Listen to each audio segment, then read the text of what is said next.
Hey guys, welcome back to another episode of Wingfulness. I'm your host. Oh my bad. We are your hosts. I'm Moki. And I'm Aiden. And if you guys enjoy the content, you can like, subscribe, do whatever, comment, whatever. And then we're just gonna get into the hot take. All right, let's go. And we are back with the hot take. And the hot take for this week is going to be by me. Aiden could not really think of one this week. We tried to think of one Mhm. as much as we can, or we all have our own hot takes. But it's hard to think of them on the spot, at least. But for this week, mine is Jalen Brunson is a top 5 point guard of all time already with What? with the ring that he just earned. And I Yeah. know Oh my gosh. you're like, what? You're confused as fuck, and you're like, dude, there's so many good point guards. But as I said, with the Shea Gilgeous Alexander point guard argument, right? Yeah. There's not a lot of top point guards who actually have ever won as their leading guy. Um. Yeah. And you could say the guys above them are clearly Steph Curry, Magic Johnson, Shea Gilgeous Yeah. Alexander. If you don't believe Shea, Yeah. okay, fine. Then we cut Shea out then, and then you can put somebody else in. But still, that's almost a guaranteed top two. And then you go on to guys like Oscar Robertson, who has won one ring and one MVP, Okay. which makes sense. But if you don't believe in the old guys, Yes. black Yes. and white I'm era, one of people those. call it. I'm one of those guys. Yeah, Yeah. then that doesn't count. So for the sake of this argument, we're just not gonna clue him as much as I like Big O. Um, Isaiah Okay. Thomas has two rings, Yeah. but no MVP. So Okay. you can just, you know what, you can put him up there if you really want to, and that would be three guys. And it is also, if you guys aren't including Shea, which I don't know how many people actually are, but I have him in there. And then the list starts to get a bit rocky. Uh, you have John Stockton, who people also praise as a really good point guard. Obviously not Hmm. top five, I don't think. He has no rings, no MVPs. And I know obviously it's not only accolades, but they are big.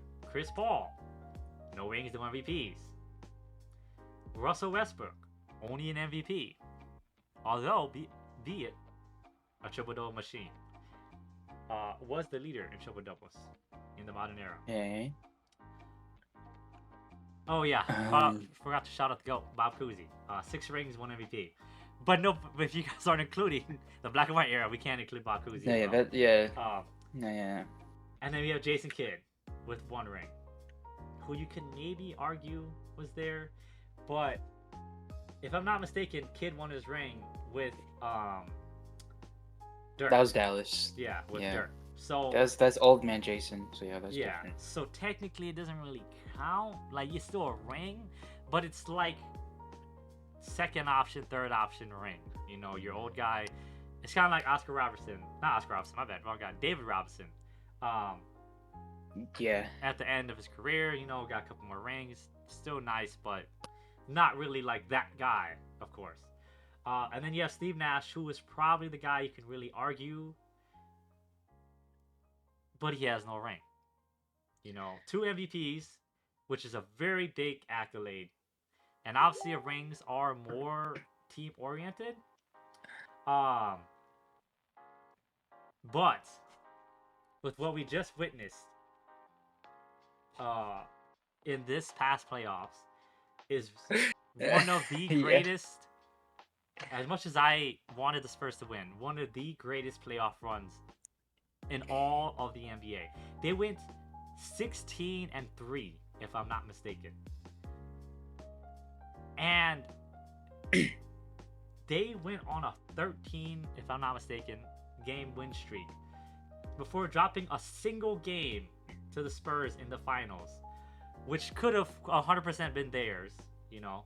Obviously it wasn't, but they could have. And they overcame a 29-point deficit that we'll get to in game 4 against the Spurs. And in the last game, Game 5.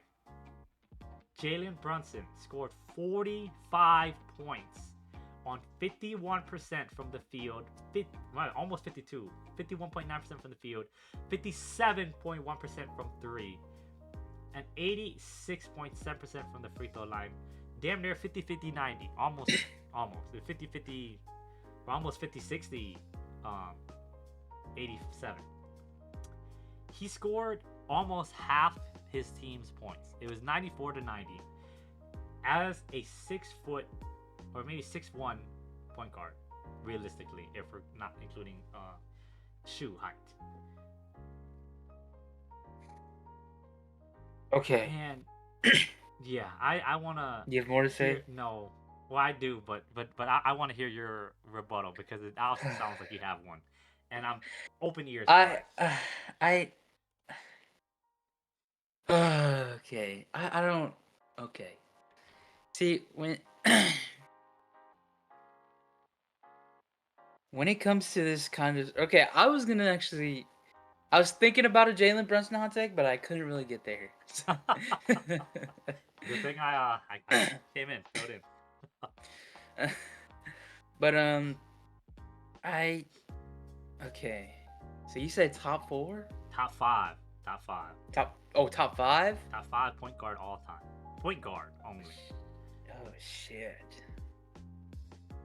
And that's where it gets kind of murky. The ring, man, it's a heavy ring. The ring is so important. Yeah. I feel like oh my gosh. Yeah, you need some water. I feel like a ring is more heavy when you get the second one. You know what I'm saying? Fair. Since this is the parity era, it's more likely for other teams to get another ring, right? You see what I'm saying? So, I'm not holding this against them. I'm not saying this ring doesn't mean anything. This ring is, What you're saying is like a second ring would mean so much more. Is what you yeah. But. Oh my god. Damn. Are you good? Dude. I'm good. We can take a break if you need for a quick second. If you need to go to the water somewhere. No. Okay. No, I'm good. I don't want to lose my train of thought. Okay. But oh man. See the thing for me is, do I have him over Chris Paul? And I know Chris Paul doesn't have a ring. Everyone knows that Chris Paul doesn't have a ring. But Chris Paul is just such a complete point guard. He, obviously there's no MVP, and no ring. Closest he's ever been is the Phoenix. He went to the finals with the Phoenix. Should have been 2-0 against the Bucks, and they got reversed on. Reverse swept. 4 straight. Yeah. Not reverse swept, but 4 straight. Yeah. Yeah, there's reverse swept. No, because reverse sweep is 0-3 down, and then you get reverse swept, which has never been done before. 0-2 is not reverse swept. But they got swept. They lost 4 games in a row. Is that not? That's not how it is. It's always like you're on the verge of sweeping, and then you get reverse swept, meaning like this is game 4, and if you lose that and like every other game, if that makes sense. I swear every single time I've heard the Phoenix Suns brought up in that light, I've always heard reverse swept. But all right. I mean, I could be wrong. That's what I've always heard. That's what I've always heard. Yeah, either way, it doesn't matter the terminology. Go ahead. Okay. I'm just saying, for me, Chris Paul is the hardest person to beat in this conversation. Because some other people, it's Big O. Some people have Big O like number 3 or number 4. I don't think Jalen Brunson is better than IT. I think Zeke is. For me, Zeke is number 3 or 4. You can go either or. I don't really care. IT? Isaiah Thomas. Yeah. I that's what I said. IT is definitely up there. Yeah. I'm not putting him over IT. Yeah. So. IT's either 3 or 4. So it's that number 5 spot. And I don't even know how confident I am that it jumps him all the way up, just because he got this ring. Um, like again, like I don't like holding their career, or being in the middle of their career against them. I don't like doing that. But we're just, Jalen Brunson is only, he's 30. Because I don't know, like Chris Paul, like it's Chris Paul's entire career against Jalen Brunson's, half career and a ring. Like Chris Paul is such a uncompleted point guard within his whole career. I Definitely mean, is. he's been in MVP talks, I'm sure, but never really super close. But he, man, I don't know, man. Chris Paul is just one of them ones. I don't know if I could put Jalen Brunson over Chris Paul just because he got that ring. If you do, that's I don't know. I guess I don't really disagree. It's to each their own. So I would have, obviously, number two or number one, two, Steph Magic. Don't really care of which order you go, and then I have IT, and then I would have um oh shit. Three, I'd four, have four, Chris Paul. five. Chris Paul. Oh shit. Then who's your five?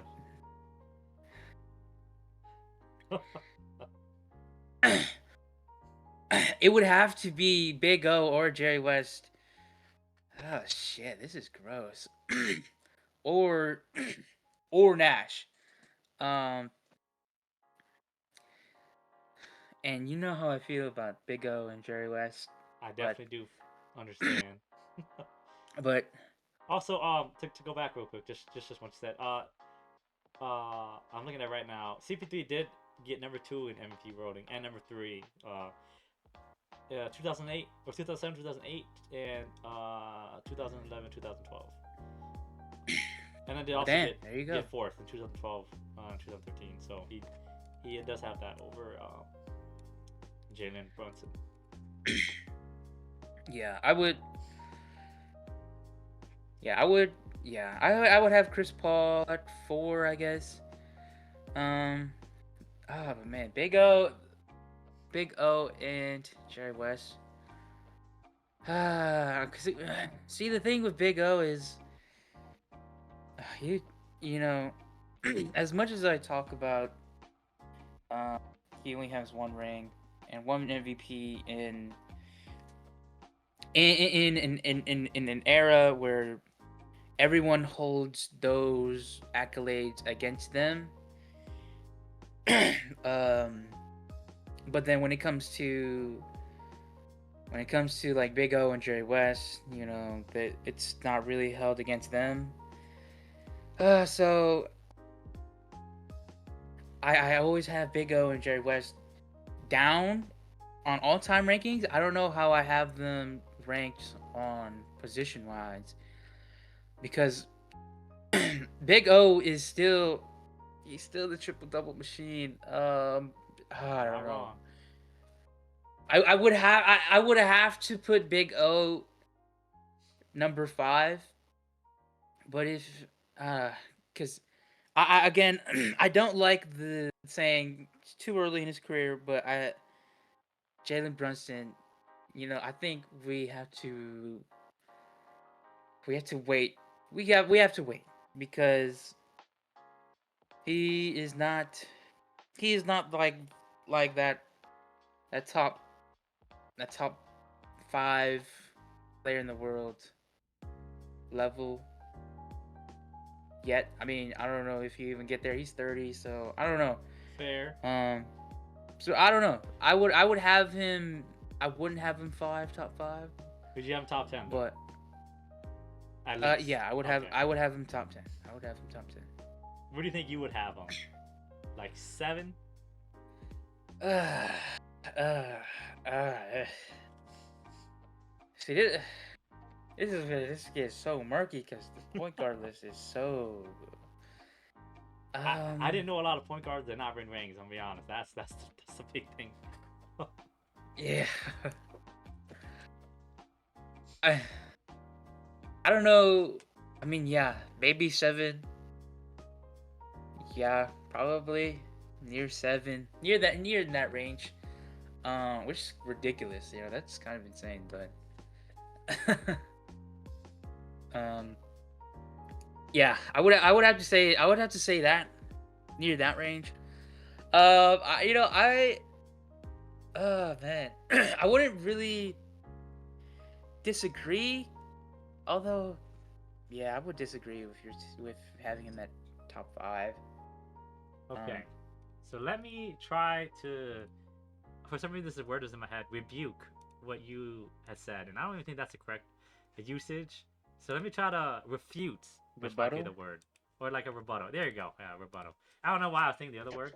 Um, what you said. Okay, so if we're not including black and white, right? As much as I really like the go, um, and the goat Bob Cousy, we're just gonna take him out of the equation. You know, it's too murky for people overall to agree on if we should include the old guys. So for this sake, we're just gonna knock them out. So that leaves obviously, uh, for my list, Steph Curry, Magic Johnson, and Isaiah Thomas. Um, actually, I would have Shea over Isaiah Thomas, because Shea already has shown so much in what, like 8 years, not even. And then Isaiah Thomas. So that leaves the 5 spot. Mm-hmm. I also forgot to ask you where you had Shea at, because Shea has 2 rings, 2 MVPs, and 2 rings. oh my god, my bad, one ring, 2 MVPs. Yo, analytically, he's there. Yeah. I Analytically. can't. That's gonna be a meme forever for at least the entire offseason of the Cavs. But and that would leave Chris Paul, Steve Nash, Russ, and then Jalen Brunson. I'm gonna refute Russ because Russ is very good, but he is super ball dominant.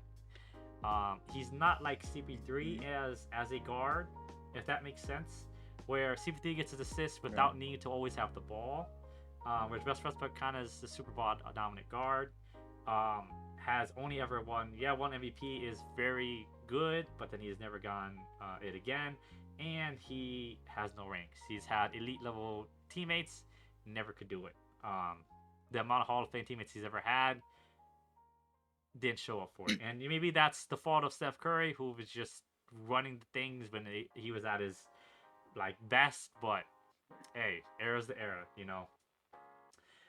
So boom, he's out. Jason Kidd, we're not talking about Jason Kidd.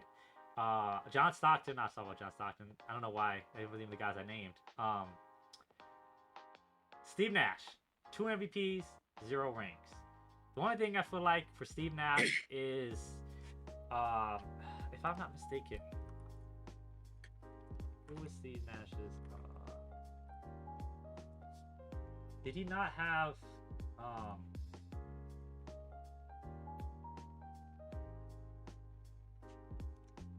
What?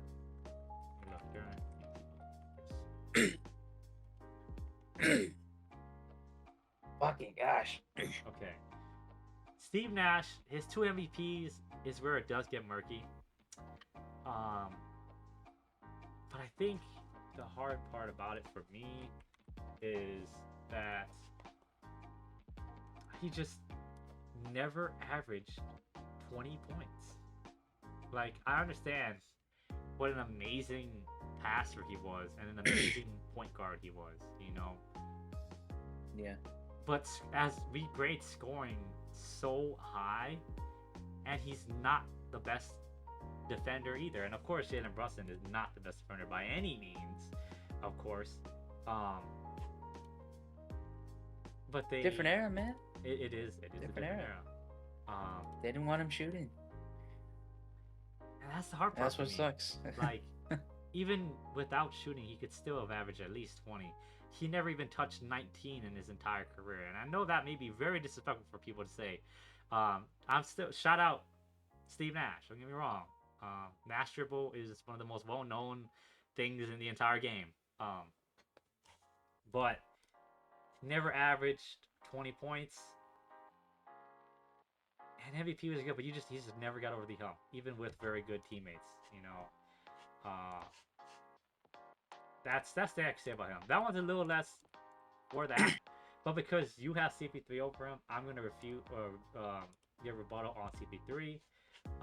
CP3, I don't know if he was ever the number one option in any of his teams. Um, and that could be very debatable. But during the Lob City era, he had Blake Griffin and DeAndre Jordan. During his Rockets era, he was of course not the guy because that was James Harden. On the Suns, it was Devin Booker, and then he was pretty close. He was pretty close. That was a young Devin Booker. Don't get me wrong, he was pretty close. And then he did Really have Kevin Durant, which was very very brief together. Kevin Durant. They played slightly a bit during the Suns playoff in 2023, according to Google at least. But I'm not really counting to him. But besides the point, I think he was traded mid-season, if I'm not mistaken. He was never really the number one option. And again, with never winning MVP or the rings, for me, it's hard to put you top 5 to where I have Steve Nash over CP3. Just because Steve Nash is exactly what CP3 was, but was able to win an MVP. And I guess that is, like you said, different eras. But I get that's hard with the eras as well. See, but CP3 is like one of, if not the best defenders of all these guys. So you are right, but I don't think that puts him over. To me, accolades in time as much as I would say, and I know everyone's like point guard, CP3. Understandable. He's great. He has the career resume. He just doesn't have any of the accolades to me. And then also to help back up Jalen Brunson,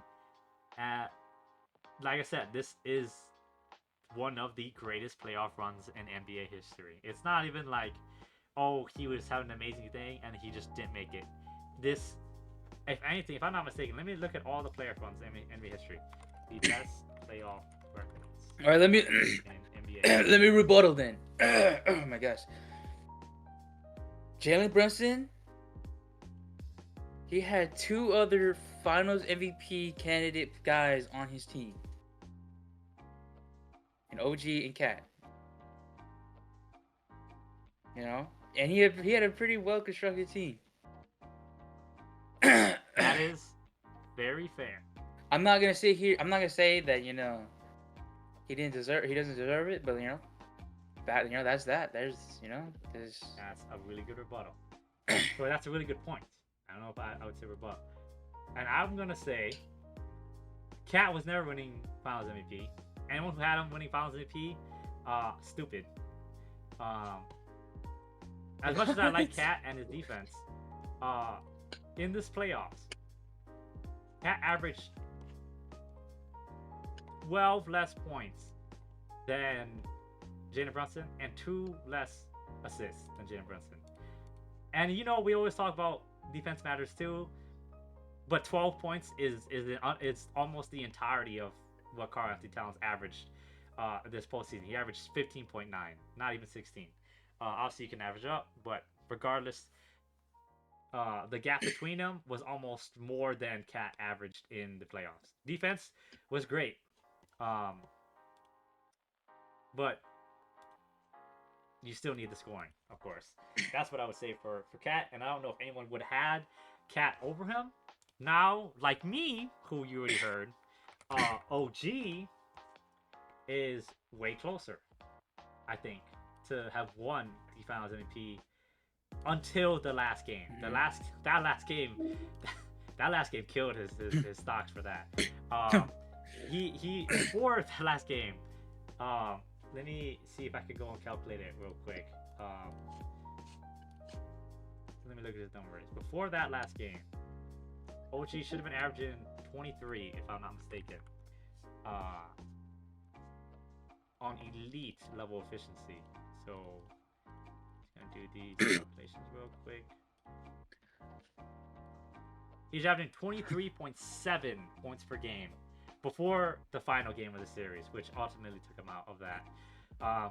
But he did almost foul out, so I think he didn't play as much, but I guess they didn't really need him that game.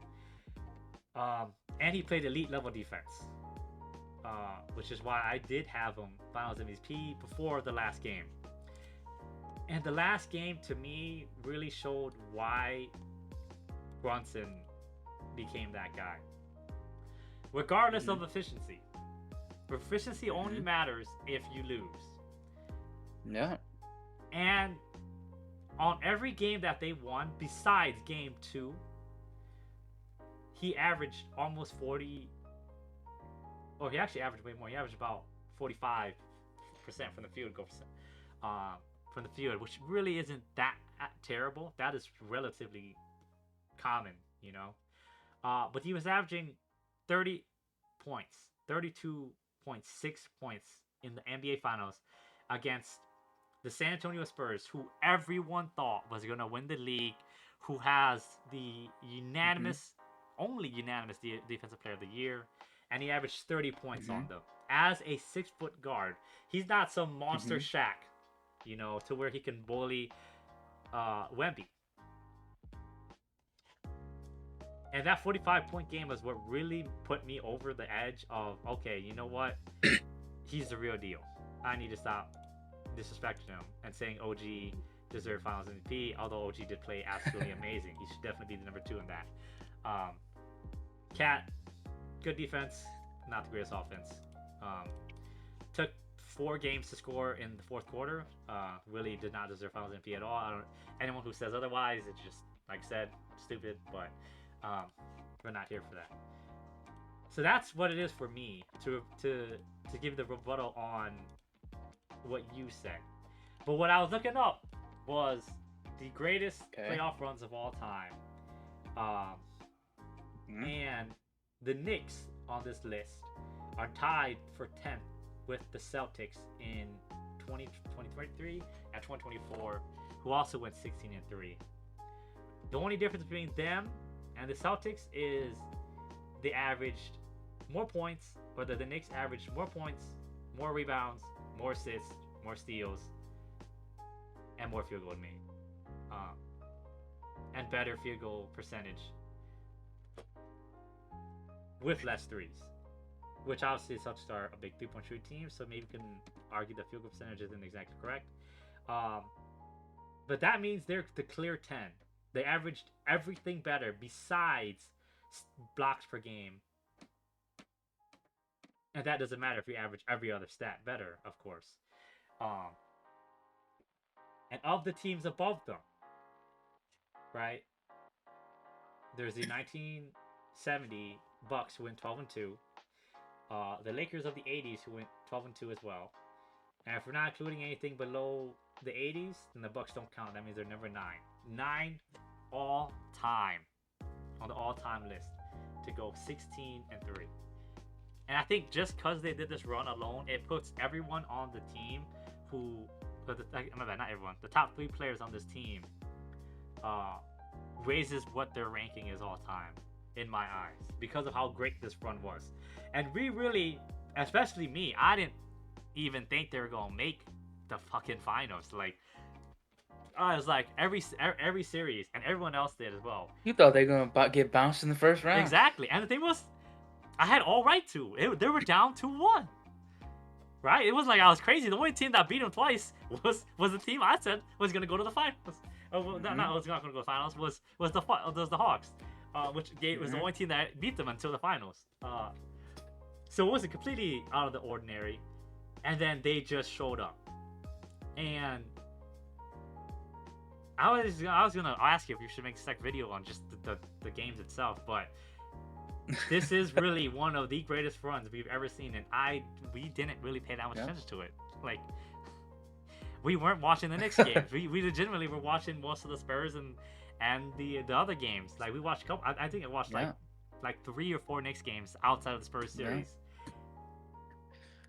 You were not worried. Yeah, You were not worried about the Knicks at all. I wasn't. And I told you, man. I told you. Yeah, but to be Job's not fair, finished. job isn't finished. I didn't think the job was finished either, but I didn't think the Spurs, not Spurs, the Knicks would be this good, or that the Spurs would be that dumb. And that's why I'm just saying this run. Okay. We'll get to that later on, but I'm saying this run cemented itself in history, and of course it's a team run.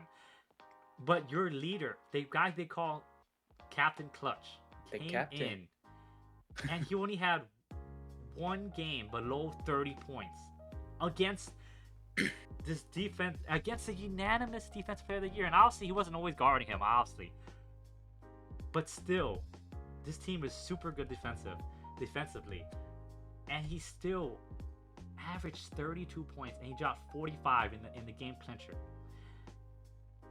I don't know if you put CP3 on this team and they could win, or Steve Nash. It's just, and I know that's very theoretical, but that's just to me why I would have him See, top that's, 5.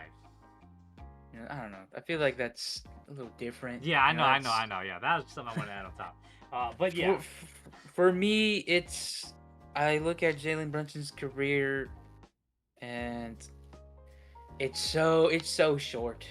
It's is very short. it's so short. He only has like 4 years of being that guy, and me personally, I just can't put a guy like that in such high regards. Even having such a legendary championship run, as great as it is, I just can't. I just can't comparing it to these other guys and their other numbers like Chris Paul, especially Chris Paul's defense. I mean, being on so many first team all defense, and also just having MVP caliber seasons. I just I can't put him over Chris Paul. And obviously the ring matters, but Jalen Brunson's career for me is it's just so short. yeah. I think I can't. my bad. Finish. My bad. I mean, I just can't put it Over yet. to that type of level Yeah. yet. But what were you gonna say? So what I was gonna say is, I definitely see that he only has really, like you said, 4 years of being that guy, and I think it isn't really fair to him because, well, those are his rookie years, first of all, and during his time in Dallas, which was his first 4 years, he was always second fiddle to Luka Doncic, and then and as soon as he got traded, he immediately became MVP candidate. Not MVP top, like guaranteed MVP, but he got votes. He was 12th in MVP voting as soon as he got traded from Dallas, which is very crazy, and I don't think we've really seen that before besides top players who immediately get traded and are immediately in MVP talks at only 28, 26 years of age. That's kind of unheard of. And then the year after, he was 5th, you know. And also, I think something for me, at least, and I know this is also due to some eras, but I think Jalen Brunson is probably never going to win an MVP unless he has an amazing season. But I think because of the amount of talent and like goatedness of the 2020s and what they have given us with Nikola Jokic, Giannis Antetokounmpo, Victor Wembanyama, Shai Gilgeous-Alexander, who people already have top 20 all time. A lot of those guys, not my bad. No, they don't. Top 50, arguably, and at the end of their careers all time. I don't know if that's as fair to say the MVP talks, but I do understand. Yeah, but I think that's probably. Oh, do you have anything else? Yeah. No, I was just gonna say, yeah. I think think I think that's really all that we have. I mean, it's just. I mean, we're Yeah. just we're gonna sit here and just go back in circles. Yeah, no, exactly. I mean, That's I where I get was it. gonna end I it mean, off. Yeah. and Yeah. yeah, I mean, I get it. Yeah. But I just can't. You know, as Understandable. much. Yeah. I mean, yeah, I mean, as much. As unfortunate as it is, and we would have liked to see more of him in his earlier of his career. I think, you know, I I'm not holding it against him, but it's just, it's just that's just how it is, and that's that's what I see, and it's just and I can't really we can't really know, we can't really know for sure what he would have been Yeah. if he really was that guy and not in Dallas. But yeah, yeah, I think we can. Is that it? Is that anything else to talk Yeah, about? that's Anything that's else to pretty say? much it for me. My only closing remarks would just be like, I don't know why I lost all my closing remarks. Yeah, I don't, I can't think of all of them. But I did see something interesting on the same topic of Jalen Brunson before we go. Not go, but head to the next segment. Was that Jalen Brunson is going to create a lot of bad draft pick narratives because it was always a narrative of small guards can't win, Yeah, you know. And then yeah. he came out here and was Finals MVP. He dropped 45 points in the game and won with almost no defense, you know. Not no defense, but really not great defense at all. Um, and that could be kind of true because they say back then there's a lot of narratives of Dirk Nowitzki and Kawhi Leonard build, trying to recreate that, and that is like incredibly hard to create, and that's where Jalen Brunson would also be very hard to kind of recreate and win with, you know.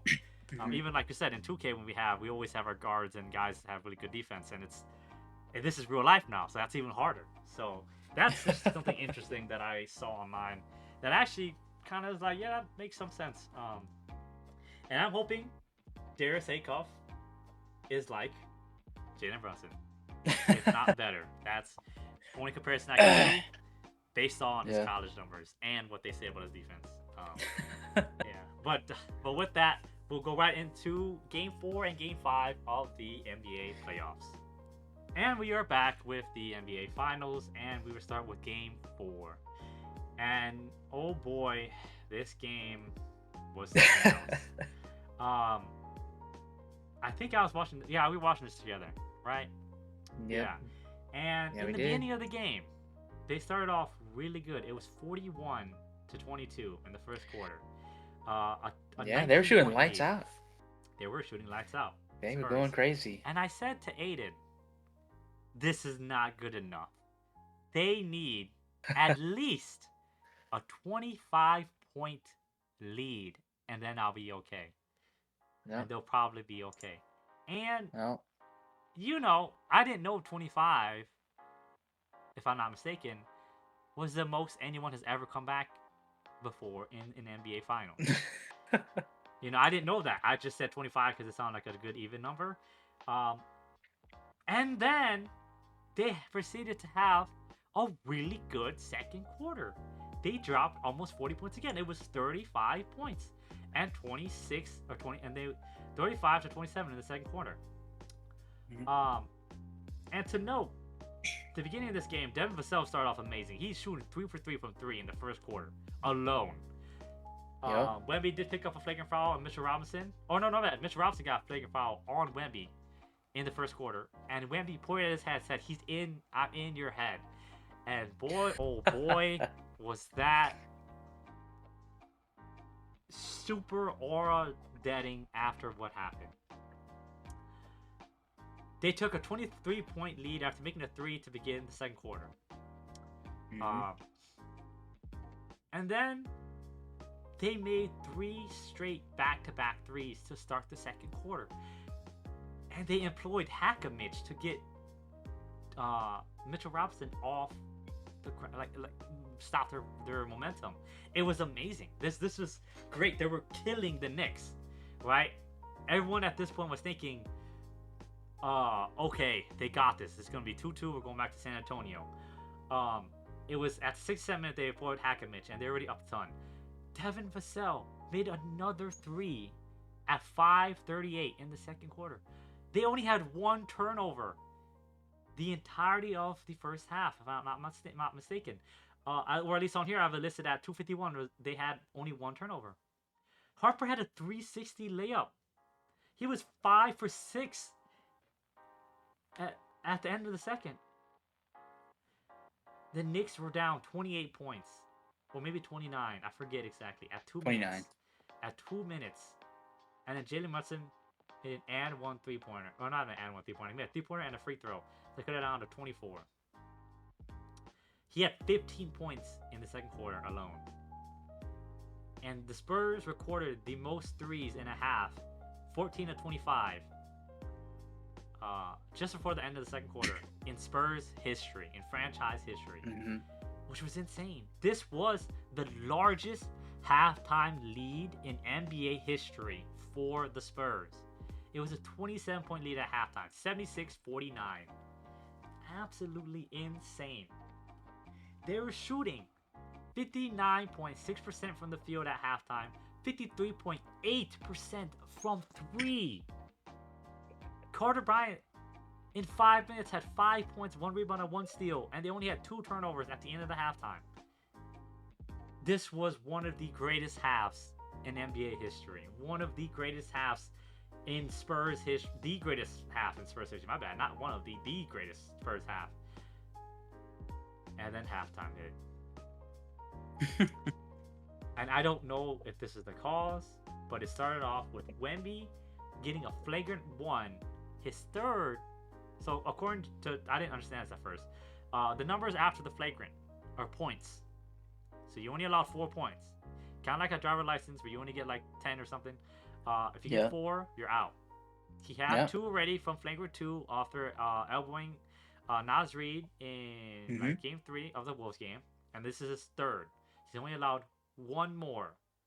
And I don't know if this is what made him not play as hard or play a little bit safer during the game. I don't know. But it seemed like he kind of turned off a switch slightly. You know, he was still trying, but it wouldn't seem like he had that fierceness, cockiness kind of anymore, or like confidentness in him. Yep. And the Knicks went on a 13-0 run from 10 minutes to 5 minutes and 15 seconds in the third quarter. It was insane. For 5 straight minutes, the Spurs couldn't buy a bucket. They were shooting horrible. They were taking some of the worst shots I've ever seen. It was just 3 after 3, and they thought it would work. And it was like a heavy contested 2 or something. It was really bad. Harper finally ended the 13-0 run at 4:35 with free throws. Wemby was subbed out for 58 seconds and came back. He played 44 minutes in this entire game. I want you guys to know that. We'll get to that in a minute. And Jalen Brunson had some amazing circus fall shot and 1 to cut the lead from 20 to 17. He had 25 points at this point. It was insane. And he just kept making buckets and buckets, and it was insane. The Spurs missed 3 shots in a row at 2 minutes and 30 seconds in the third. They missed 3 straight shots. It was missed 3-pointer, rebound, offensive rebound, missed shot, offensive rebound, missed 3-pointer. Absolutely horrible. And then Devin Vassell, who's making shots all game, finally makes a 3 to keep the Spurs at 18 at 1 minute and 40 seconds left. At this point he's 5 of 7 from 3 in the third. Yep. This is insane game for him. And then it's kind of starts to fall apart. De'Aaron Fox throws a ball at Stephon Castle, who isn't looking again.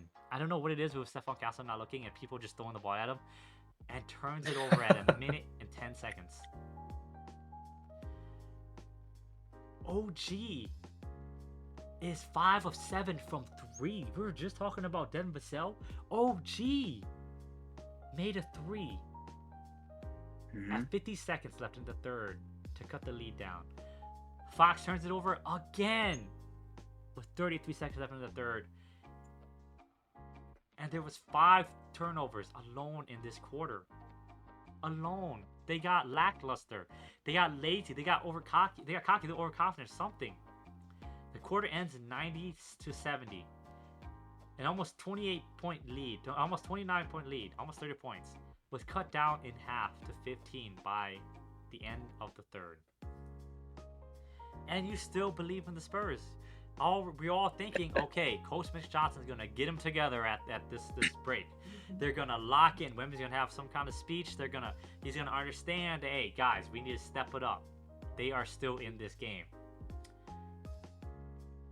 And it started off with just bad. Spurs start off. Wemby gets blocked by Mitchell Robinson.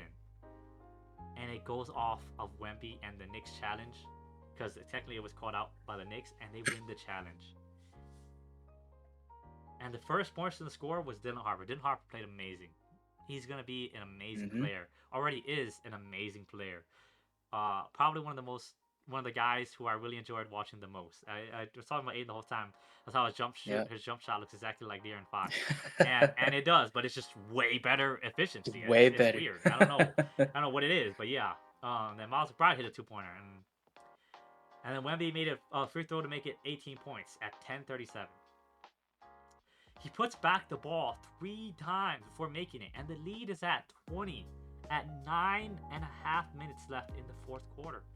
And I'm thinking, okay, they just gotta lock in. They're doing fine. There's 9 minutes left. And then Jose Alvarado makes a nutty 3-pointer to cut it back to 17. I don't know who it was over. It might have been over Wemby. I forgot exactly who it was. And then right after, they get a stop. Mikal Bridges makes a layup, cuts it to 15 at 8:30. There's a 24-second violation by the Spurs, and the Knicks get the ball. Cat makes a falling out of bounds 3-pointer, if I'm not mistaken, over Keldon Johnson. That's what it was, if I'm not mistaken. At 7 minutes and 30 seconds, they cut the lead down to 12. This is his first points ever in a fourth quarter. Was a falling out of bounds 3-pointer over heavily contested. 2 seconds on the shot clock left. Wemby was 1 from 11 from his shots since halftime at this point. OG made another 3 to cut the lead down to 11. They made a layup before this, and then OG cut the lead down with the 3. If y'all are confused, at 6 minutes 50 seconds, he's 6 for 8 from 3. Harper is falling out of bounds. Not out of bounds, falling over the over backcourt, and throws the ball out of bounds to avoid a half-court violation, and they get it. The Knicks are on a 13-2 run at this point at 6 minutes 30 seconds. And then Cat makes a layup over Wemby to cut the lead down to 9. This 20-point lead in a matter of 3 minutes got cut down to 9. There's a couple of free throws that goes on. It doesn't really matter. The lead's still at 9.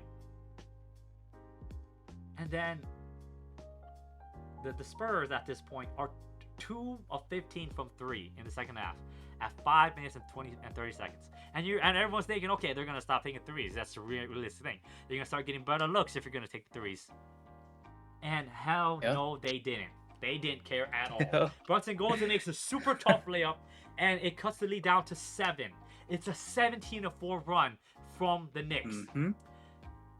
Wemby tips out the ball. It's 99-92 at 4.5 minutes. The Knicks ball. OG makes a 3-pointer over Wemby. OG. It cuts the lead down to 4 points at 4:40. Not 4:45. My bad. Around like 3-minute mark, I think. It's a 20-4 run from the Knicks. Fox makes a 3, push the lead back to 7 at 4:10 in the fourth. Alvarado makes a layup on Champagne to cut the lead to 5. Wemby tough shot over Cat, back to 7. Alvarado makes, this is my bad. This is the nutty 3 that Alvarado makes to cut the lead to 4. This is the one that I think that everyone saw, which I think he was over. It was over Wemby. I think this one was. It was over somebody, but it was an Yep. Alvarado of all players. And then guess what happens? De'Aaron Fox misses the 3-pointer, and again, this Yep. they're just taking quick 3-pointers. It makes no fucking sense. Like it worked in the first half, it stopped working. Switch it up. What are we doing? De'Aaron Fox is a veteran guard. Why is he just taking a quick 3-pointer? Right? Brunson makes a 3 over Wemby, an elite level shooting or shot, not shooting, shot from him, to cut the lead down to 1 at 2 minutes and 15 seconds. This is the closest they have ever been since the beginning of the game. Josh Hart misses a free dunk and turns it over at 1 minute and 52 seconds. And everyone's like, oh my god, Josh Hart threw away their chance to win. That's what everyone believed. That's what I believe. That's what Pierre from Numbers on the Board believed. But it didn't matter. Wemby goes to the line, gets fouled at the 1 minute and 47 seconds. 104, 103. And misses both free throws. I couldn't imagine it. And on the other end, Jalen Brunson, with 1 minute and 22 seconds left, makes a tough layup to put him 104, 105. And Castle, they get the ball back. And Castle is called out of bounds, which they said that actually was not out of bounds. And I was kind of confused when I was watching this time. I don't know. It didn't look like it was out of bounds, but I just believed it because the ref's right there, you know? But it was apparently not. But he steps out of bounds, and the Knicks get the ball back. And then there's a 24-second violation from the Knicks, who are still up 1. There's 38.8 seconds left. And then missed shot by Fox. Castle gets the ball, gets fouled, gets 2 free throws. He makes 2 of the free throws. The Spurs are up at this point. 106, 105. Knicks call timeout. Only 30.3 seconds left in the fourth quarter. And this is where everyone knows what happens.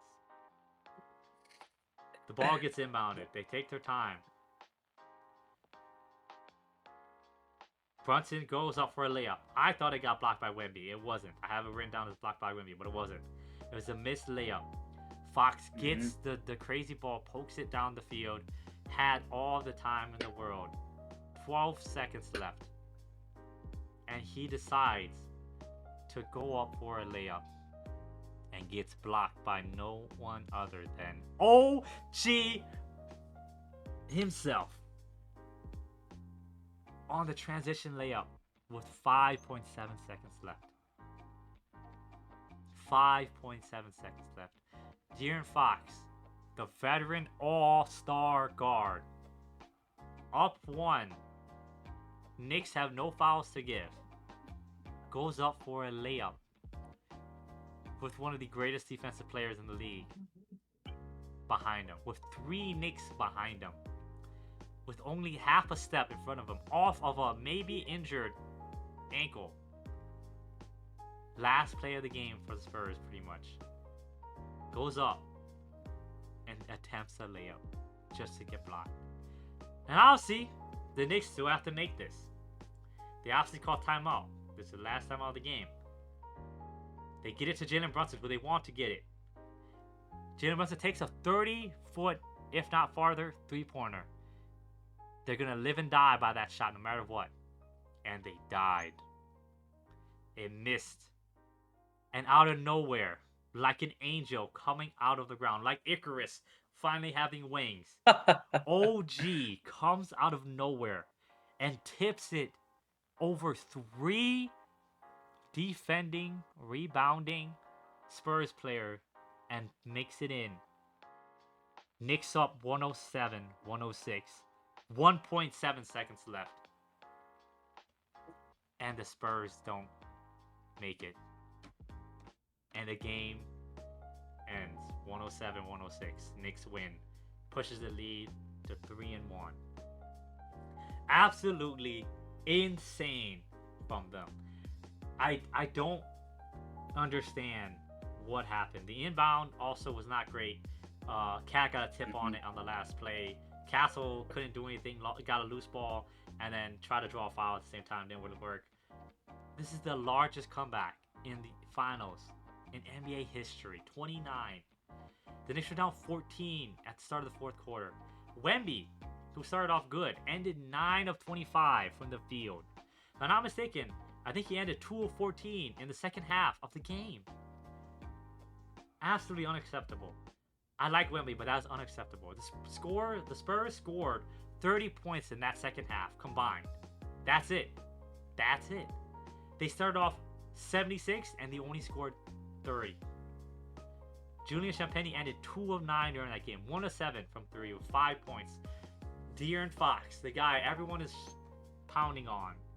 And if you guys watched our stock video, or that what I said about him, as he was not having a lot of the good of this playoffs. He was lucky the team was good enough to win, but he wasn't having the most amazing playoffs. Some games he was good, a lot of games he was not. Especially efficiency-wise. And he ended 6 of 16. 5 of 9 in the first half, by the way. He proceeded to go 1 of 7 in the second half. As your veteran point guard. And he ended up being the reason why they lost. Going up, instead of Nash dribbling, who we just talked about earlier. Instead of Nash dribbling the clock out, he goes up and gets blocked for a turnover instantly. That ends up in points for the Spurs. Or the Knicks. Not ends up, but needed the free throws. This game was absolutely insane. I was panicking throughout the whole second half because I was seeing what was happening. And this is where I say they need to just stop taking threes or know when to. Because they started off so well. They could have not shot another three this entire game and they probably would have won. You know? But they did. Devin Vassell, we just talked about going 5 for 7 from 3, right? In the third. Yep. Ended 5 of 8 from 3. He didn't take another 3. Yep. Why is the guy who's hot not taking any of the 3s after you guys can't make 3s? I don't understand. Dylan Harper didn't play in the final 8 minutes of the game, if I'm not mistaken. Why is he not playing? He has 21 points, 8 of 12 from the field. He is the best player on the court. You could, not on the court, but on for the Spurs. Wemby was not having a good game. He only scored 3 more points on 13 more shots. I like Wemby, but there's a time and a place to really keep your guys in check. And this is the time to say, hey, I'm sorry, De'Aaron Fox, not having a good game. We're going to leave the hands in the rookie. And as much as that sounds stupid, he is not like any other rookie. Okay? 8 of 12, 21 points. He outscored the entire roster besides Victor Wembanyama. And he only played 32 minutes. You want to know who played more minutes than him? Julian Champagnie, who was 2 for 9. No. Okay? Keldon Johnson did not have a good night either. 1 for 5. I can't blame him. He's a 6-man a year. 6-man only. I don't understand what Mitch Johnson's game plan was for this. And yet he's a rookie coach. Okay, he's young. But you're not that stupid. And he stood on it. He stood on the Knicks. We're gonna go over the Knicks real quick. OG insane. This is the game that made me say, okay, he might be Finals MVP. I was telling Aiden, he was the most efficient Knick tonight. The most defensive Knick tonight, arguably. No, he was. My bad. He was. Cat was not here. 1 steal, 1 block. Okay. Yep. And he got the game-winning block and the game-winning tip. 33 points, 10 of 15. Elite efficiency. 7 of 9 from 3. Elite efficiency. 6 of 6 from the free throw line. Elite efficiency. I can't get over it. OG was insane. OG is my guy. He's a two-way player. He was Kawhi. Like, legitimately. And then Jalen Brunson. 36 points. 12 of 25. 33 of 7. 9 of 11 from the field. 7 assists. 3 steals. It's a great game for him. I'm not talking about anyone else, and everyone else really didn't matter. Cat was kind of mid. 13 points. 4 or 5. He only took five. Alvarado. He only took 5 free throws. My bad. I'll give you. I'll guess. My bad, Alvarado. You're not. I couldn't. Where were you at? 8 points, 3 or 4. You were great, amazing. Everyone else just Mhm. did their job, kind of mid, didn't make a difference really. Especially Josh Hart, who was completely saved, by the way, by OG. It would have been 100%. Everyone would have pissed at Josh Hart if they lost this game because Josh Hart ruined the layup, and I think you proceeded to turn the ball over again, if I'm not mistaken, right after. But yeah, Mhm. Yeah, this was insane watching this game. The yeah, Spurs just had a complete meltdown. They were just it was just something was just going wrong with their heads. So it was just so bad. And then you just see Jalen Brunson, Mr. Clutchman, just make everything, almost everything. And then you and then you have to guard Jalen Brunson, but then you see OG Anunoby on the other side, and then he hits his corner threes. It was insane. It was insane watching this game. Every single time you would see Jalen Brunson go and attack the rim, he just made it. He just made everything, almost everything. And then you look at the Spurs. The problem with the Spurs is they just suck at closing out games. They just suck. You were so worried that you wanted them that almost guaranteed 25 point lead. They should win the game. I said that. Yeah, That is ridiculous for a team to guarantee win. To feel good about winning 25-point lead, and they don't even win with a 29-point lead. This is ridiculous. The whole team was the whole team was bad. The only guys you can't blame are the two rookies, which is yep. insane. You can blame Mitch Johnson, No, Julian also, Champagnie. you can't blame Devin Vassell at all. He got one more 3 pointer after going 5 for 7. That's all I'm saying. That's can't blame him at all. Yeah, Can't blame him at all. yeah, but He didn't take see, any shots. and I don't know if that's coaching or if that's just the Yep, team or if that was just on him. I think it's just on Mitch Johnson. It, Like, yeah, I mean, like they they they needed to pass the ball more to Devin Vassell because Champagne was having an awful, terrible night. This was yep, such a terrible game from Champagne. 1 for 7 from three. Like, yeah, 4 steals. Who gives a shit? You lost the game. exactly. You lost the game. Four steals for what? For for for terrible efficiency for your entire team, and you make nothing. Like like Victor Wembanyama. You know, as you said, terrible game. Stephon Castle, 2 for 7. Yep. You know, and I De'Aaron forgot. I Fox. You know, skipped over that. Yeah, Castle. De'Aaron Fox. We've already talked enough about De'Aaron Fox and those final The those final stupidity seconds. that he had as a veteran guard, and everyone on the internet is saying it, and it just I don't understand.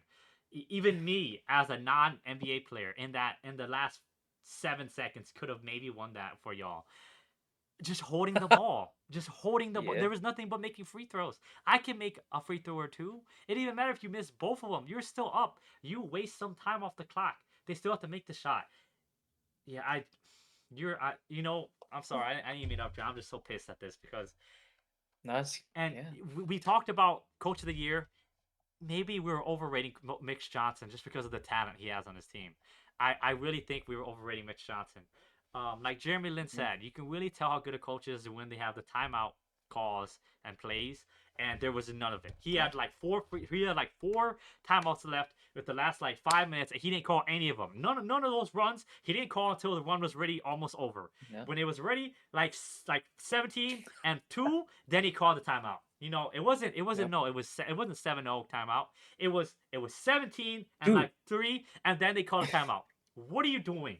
I I can't. I was expecting him to call so many It, timeouts, so much during that entire game, and he just didn't. yeah, Especially when they were just collapsing and the Knicks started making everything, and they just kept going, and I was like to call a timeout, like exactly. something needs to change, And and they didn't do anything. yeah, and then when he did call timeout, they had the same fucking game plan. That it shoot the three. That was it. Shoot the three Yep. quick. Why give the Knicks any time? The announcers even said it. Oh, we're if we're the Knicks, if I'm the Knicks, we're glad we're taking quick threes because whether it goes in or not, it gives you time to score and cut this lead down. That's exactly what the announcer said, and it's Yep. just like, what are you doing? I come from soccer where time wasting is a natural thing. You sit the ball in the corner and you guard it with your Hmm. life, and you either get fouled or they kick it out and you get the ball again and you waste time. And as stupid as it is, and as boring and as like, oh, debatable it is, it wins you games. All you needed to Yep. do was waste 24 seconds off the clock every single time. Whether you make a shot or not, you needed to waste time. And you guys decided to, and this is on the coach too, okay? You had time off. So you didn't tell any of the guys, hey, stop taking that ugly shot. We need to get some ball movement or something. You didn't say anything, Yep. right? I know it's on the players a lot of this time, but the coach needs to be held accountable for this kind of shit, um, because they don't just shoot 40 shots for no Yeah. reason. Okay, Yeah. they are coached a certain way, and maybe I overrated you as a coach because you have Wemby and all this talent, and maybe that's on us, you know. But now I'm seeing where the lapses of coaching comes into play, and you guys took I was watched. There was a play where they took 4 seconds off the shot clock, and then shot. There was 20 seconds left on the shot clock, and you took a three contested 3-pointer and missed it. And De'Aaron Fox did that like 3 times at the end of the fourth, when all he had to do was just take time off the clock, and you waste time for them. I don't Hmm. understand how they're not like, hey guys, we need to slow it down. We're up 20 points. We're up 15 points. We're just gonna slow down the clock. Aiden heard me throughout the whole entire game. At the end, when I was like, dude, why are they taking such quick shots? They need to just waste the clock. And as annoying as it may seem, it's real. It's like, what are you Yeah. doing, right? That's that's high school level play to run the clock out. I don't. It's absolutely horrible, This was terrible. horrible. The Spurs had 11 more threes attempted than the Knicks, and they only made two more than the Knicks. Yep.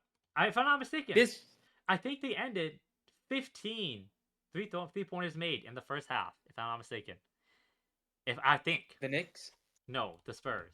or the Spurs? Oh, the Uh, Spurs. yes, the Spurs were my bad. The Spurs at halftime were 40, 14, and 25 at halftime. You're telling me they took another, excuse me, golf, 18 shots and they only made three. Three Yep. in one half. I Yep. could make that. You give me that amount of shots.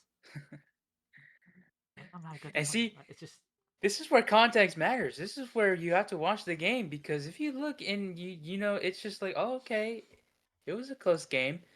No, this this this should have been so winnable. This is one of the worst teams at closing out games, the Spurs.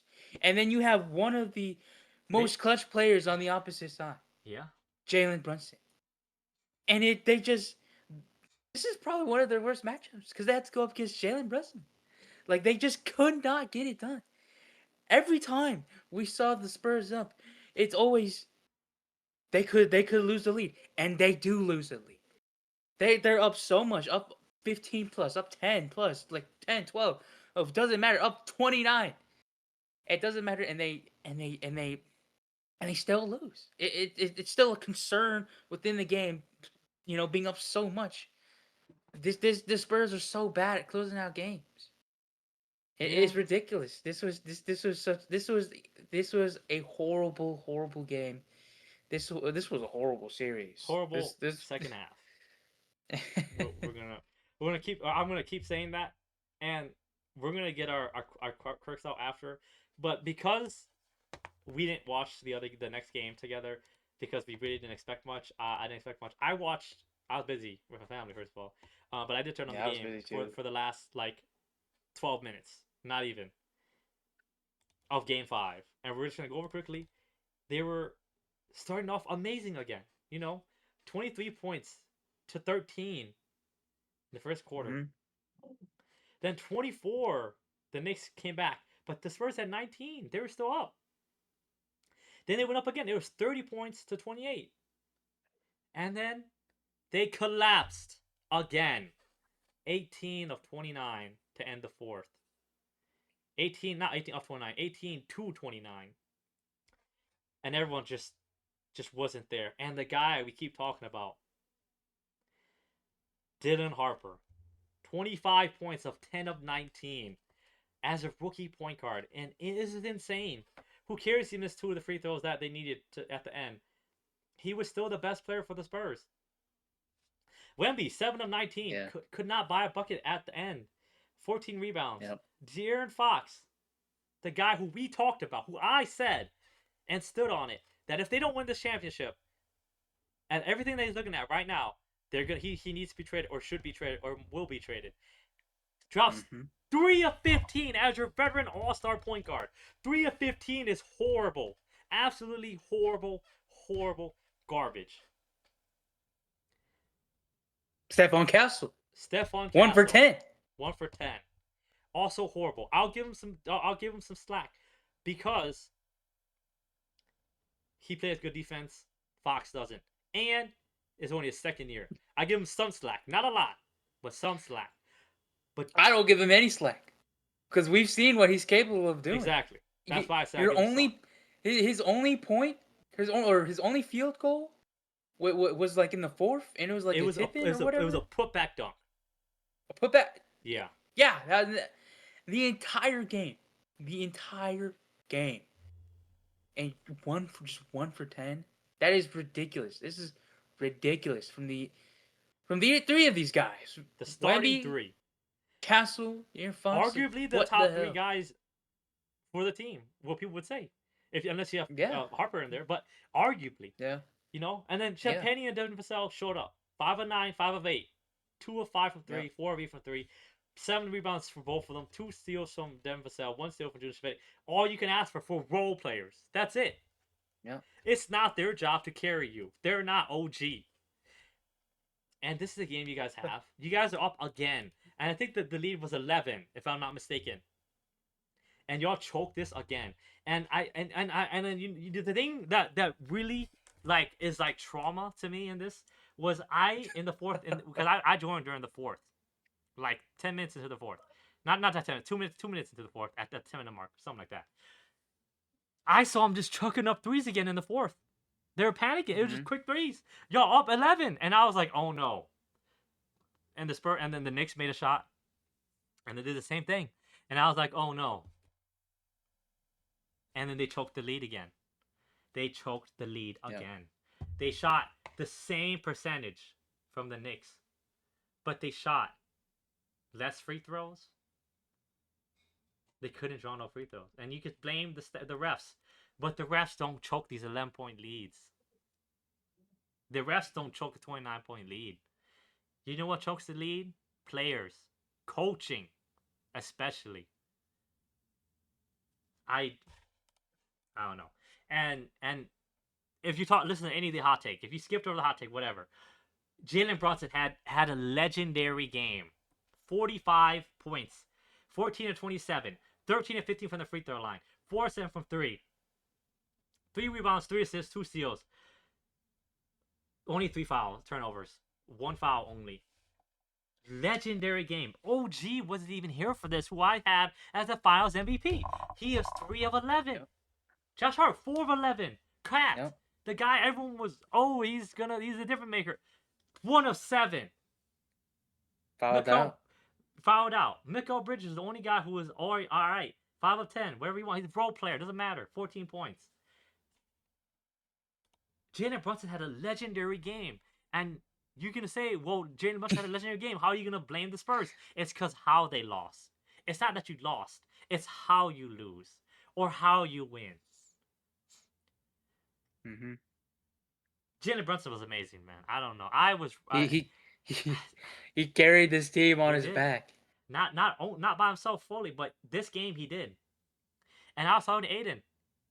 Like I said, but I had OG as a Finals MVP. Jalen Brunson was great, but I had OG for the defense and Game 4, the block and then the tip in the win. But this is where he separated himself. He had 48% of his team's points. Yeah. This was insane. He had half of the And Spurs points. Yeah. this this is ridiculous. It is. To close it all out in the Spurs home Yeah. arena I forgot about that. Yeah, it was at the Spurs. It I can't. To go to back win it all. to go back to the Spurs. I'm just fucking.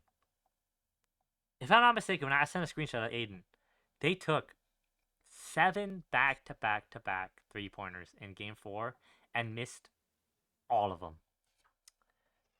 If I'm not Don't doubt mistaken. it. Um,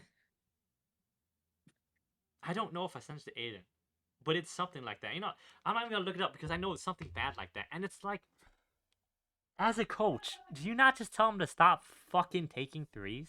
And I'm swearing because of how actually pissed I am at this, and and amazing at how the Knicks were. Um, and we were giving them no props. And that's me and Aiden's bad. That's a lot of the fans bad, you know? Especially you. Yeah, Especially you. especially me. You were hating. You were always talking about Pierre, and he's like Pierre thinks he gonna win the Knicks are gonna win a championship, and they not gonna do it. They not gonna do it, and they did it, and they did it. I don't remember They that, did but it. I remember talking about Pierre in the championship, but I probably said that. But even still, my bad. We can be wrong too, but the Spurs, No, holy crap. we were just The yeah. Spurs, We dude, like, was not expecting this this. could have been a sweep by the Spurs. This, I'm saying it Yeah, right every now. single game was winnable. I'm saying this right now. This is a hot take. Probably one of the hottest takes. This is the worst finals run by any team in NBA playoff ever. Ever. Finals run. Not playoff run. Finals performance. Ever. Ever. And you can blame that they're young. Doesn't matter. Ever. You won one game. Barely. Every game they led by double Mm-hmm. digits. And they ended up losing 4 of them. They had the biggest playoff finals history. I can't even say that right. The biggest finals choke ever. 29 points ever in NBA history. Yep. While also having their own record highest point differential at halftime. I don't how you have that in the same game is insane. Yeah. Wemby fell apart on the offensive end. Defensively, he's still there. Yep. It's just his offense, which he just couldn't buy a bucket. And it's the whole Spurs, Coach Mitch Johnson just could not coach the last like third to fourth quarter of the game. I don't understand how you let your team do this as a coach, especially not from the Spurs. This is not Spurs like at all. Coach Pop would have benched De'Aaron Fox immediately. Why? Coach Mitch Johnson stood on his decision and said De'Aaron Fox will have the ball in his hand in the next game after Game 4 happened. And I don't know if he just tried to get on his good end or if they really like De'Aaron Fox. But that was a terrible decision. He ended 3 of 15. I can't get over how bad that number is because he shot 1 for 5 then. Damn near Yep. every quarter. Like you made 1 bucket every 12 minutes. That is what it is. You were 1 for 5 every 12 minutes that you played, and there's no slack. Veteran guard. Veteran guard. You took 8 3-pointers too, by the way, and they only made 1. Absolutely horrible. You didn't even assist a lot. You had 5. Someone else had 4, and we were giving him gripes. But he's a sophomore. It pisses me off to see him going like this. And the fact that this could have been a 4-0 sweep had the Spurs just Mm-hmm. locked in every single second half. You know, it's not hard to keep a lead. You gotta just score the same amount of points that you had at the lead. Like this could have been a 3-1 comeback. It was very like it wasn't likely, but it could have been done because all of these games have been so close. Exactly. Like the Spurs could have won so many of these games. They could have a 3-1 comeback, but no, they just lose in game 5. They just lose in They game 5. choke. It's I don't know, This they choked. It's just yeah. I don't. This was a terrible game from everyone, honestly. This one was Um terrible. Yeah, I or mean, not even for everyone. Dylan Harper, I mean he had Just 5 fouls. It's like, like I can't even fault them. Again, bro's a rookie scoring the most points on his team, having the highest field goal percentage on his team, above 10 field goal attempts. Still plays really good defense. Has 5 rebounds, 4 assists. Second most assists in the game. I can't fault him at all. You know. I totally can because Yeah. like this is a game that you need to win. Yeah, I don't like the he's a rookie kind of thing and they're young or whatever because we know you as this great player or what you can do, and I agree then with you. it just falls back into like, oh, okay, no, never mind, he's he's a rookie, don't Yeah. worry about it, like no, like and like it's just and this and it's this like this team is young and whatever, it's fine, it's whatever, it's not fine. This team beat OKC. This team went to the finals. It's not fine that they choked. Like Yep. they needed they needed to do something different, but they just didn't. They they just didn't. Yeah. This is such so mind boggling. All of this, it was just this is insane. And the Knicks were just Jalen Brunson again was just so crazy. I mean, even Cat he fouled out, but he had 10 rebounds in 23 minutes. Cat was playing with his heart out there. 6 fouls, fouled out with 10 rebounds, and he had 3 steals in the block. He was playing his heart out there. And He OG did had turn over five. 5 pounds, but yeah. Yeah, I mean OG 5 fouls as well, and Jalen Brunson again. He was just This game shouldn't legendary. have He been was just, winnable. it It shouldn't have. like It really your shouldn't have. second best option, 1 of 7. If people call it second option, if not, then third option, whatever. Your other second option or third option, OG was 3 of 11, and then okay, you say, oh, maybe Josh Hart's making 3 pointers, 4 of 11, and the Spurs still lose this game. It's I just, This is ridiculous. yeah, This is and so ridiculous. I do agree with Aiden. I don't like to. The only guy I'm giving it to is Dylan Harper because, and I will say only because he is a rookie, right? Because that's a little different because you're legitimately the rookie. We do see you as a great player, but it's different than Wemby, who we see as a great player. Yeah, it's only his third year and he's young, but we see him as like the go, as an MVP, and this is not MVP worthy. Nope. This Nope. this this is not at all. And what makes this so much worse, all of this, one, they lose it all on their home court. And two, just just the aura that Wemby is he was putting himself through. Investing all his aura. You know, I live in your head or whatever he said. Yeah. And Oh then my god. the fucking everyone knows, We're gonna do it. we're gonna get it done. And it's just like yes, I like we like seeing a player confident. It might mean something, but they just it meant nothing. It meant nothing at all. It's like you didn't get it done. You didn't live in his head. Yeah. Like and you just lost on your home court. The worst part You froze up. is the in your head. Like the we're gonna get done is whatever. You gotta be confident. But the in your head, and then to just go and choke the biggest lead in NBA Finals history, and one of the biggest leads ever lost in NBA history. Not even just the playoffs, or the finals in NBA history. 29 points is just that is just Yeah. horrible, and that I don't know if that will probably put people off on Wemby because I feel like Wemby did get cocky in these Yeah. later games. you know. Yeah, he did. And I do like that showed emotion during the Western Conference Finals, but that could be a little bit of cockiness as well, or overconfidence that they already won the finals. Yep. Yep. And Yep. I do like to That's the see the narrative emotion. Don't people get are me gonna wrong, say. but now it just looks bad. Yep. And now people already are saying like he's like the Patrick Beverly of the NBA now. You know, you would think they would have won the NBA Finals the way that Patrick Beverly reacted and the way that Wemby hmm reacted, but they didn't.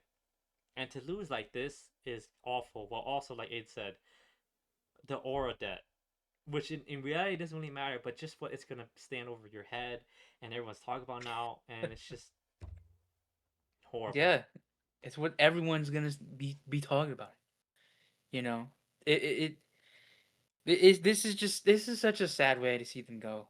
You know, like Yeah, just like it wouldn't have been so bad if he didn't say any of those things, and if it wasn't such a bad like all those comebacks. I think. If it wasn't so horrible. Yeah, I think even if who cares if he says things, even if it was the games were close and they didn't just stupidly choke these games, fine. But the way they lost these games and the way that he played made it so much worse. It's not like he went out being Jalen Brunson, dropped 45 points, and then losing, you know? He himself had a bad game. He Yep. himself choked the second half of these games. And it's just, that's the worst part of it. It's not how you And win or lose. It's not, no, it's another not thing is why you win or lose. It's how you lose. another thing is you lose every single game at home, and the final closeout game at home. You had to see the opposite team all cheering and hugging and getting the O'Brien trophy and the fucking and you had to see Jalen Brunson get the Finals MVP trophy all on your home court. That is Like awful. like Yeah. yeah, they're like that is just so terrible, and they couldn't. Like I'm so perplexed that they just couldn't. Like we expected this to go one more game longer. This felt so. Six, yeah. I said Spurs in Yeah, six. You said Knicks in this six, I felt. think. Yeah, this felt so like I was just expecting like oh we after today we got another game to watch. But no, we're done. We're in the off season Yep, now. yep. That's It's it. it's done. This is the That's last it. podcast of the 2025 to 2026 season. Right here. Yeah, that's just mind blowing. That is just mind blowing. It just ended like that. Nobody was expecting that, and it just did. And yeah, I don't know. I think that's all I've got to say about all of I this. I'm pretty much done as well. I'm just kind of going in circles. It's just I just I I didn't expect it like this either. The the thing for me of why I thought and I even said Aiden, excuse me, Aiden even knows when I was like um maybe there could be a theorem comeback. Maybe Wemby could be the GOAT like LeBron. Well, it's because every one of these games, like Aiden said, was winnable. Double digit leads. Even in hmm the game they lost, double digit lead. And I was trying to believe. But belief only goes so far. And now it's just disappointment. And that's it. There is no happy note to Yep. this. You could say, oh, well, they made it to the finals at least, but this is not the way you want to see them go out. This is not the way you wanted to see this team lose. And yeah, I guess the saying stays true is where you need to have a scar before you could win a ring. And this is for sure a scar. It's a stain on the Spurs and Wemby forever. Yeah. Yeah. And I'm really worried for the off season. We're gonna have. I'm gonna. This podcast got a bit long, but I'm worried that this is gonna become the OKC, KD, Russ, Harden, Thunder, where you have these three great young players. Oh, they're gonna run the era together, and I don't think the second apron existed back then, so maybe it's a little different. But still, they could stay together, win multiple championships. They went to the finals. I think they did. Um, but they broke up.